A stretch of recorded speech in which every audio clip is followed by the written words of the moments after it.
నీకు దమ్ముంటే ధైర్యం ఉంటే ఒక్కసారి జెడ్పీటీసీ ఎంపీటీసీ ఎన్నికలు పెట్టు.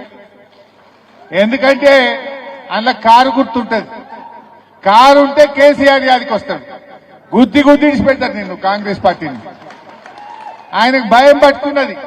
అందుకే కారు గుర్తు ఎలక్షన్ పెడతలేడు. సర్పంచ్ల కారు ఉండదు కదా, బ్యాటు, ఫుట్బాలు, ఇవి రింగులు, కత్తెరలు ఉంటాయి. ఆడ కారు కలబట్టి అందరు కుదురు. కేసీఆర్ యాదికి వస్తుండే. కారు గుర్తు ఎలక్షన్ పెట్టమంటే వెనక ముందు అవుతున్నాడు. కోఆపరేటివ్ ఎలక్షన్, డీసీసీబీ ఎలక్షన్ పెట్టమంటే ఎలక్షన్ పెట్టా మా కాంగ్రెస్ వాళ్ళకి దొడ్డిదారిన నామినేట్ చేసుకుంటా అంటుండు.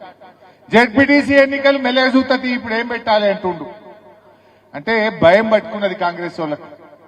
ఇలా మీరు గెలిచిన సర్పంచ్లకు మంచి భవిష్యత్తు ఉంటుంది. మీకు బాధ్యత కూడా ఉన్నది.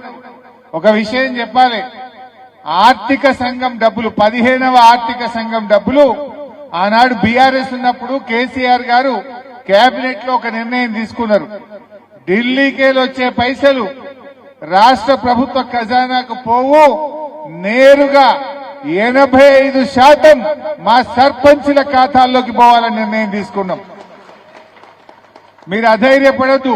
రేవంత్ రెడ్డి ఆపలేడా పైసలు. ఢిల్లీ టు గల్లీ డైరెక్ట్ మీ అకౌంట్లనే పడతాయి పైసలు. రూపాయికి 85 పైసలు మీ అకౌంట్లకే వస్తాయి. 10 పైసలు మండలం, 5 పైసలు జిల్లా పరిషత్. అవి ఎలక్షన్ కాలే కనుక రావు. ఎలక్షన్ అయింది కనుక సర్పంచ్ల అకౌంట్లోకే డబ్బులు వస్తాయి.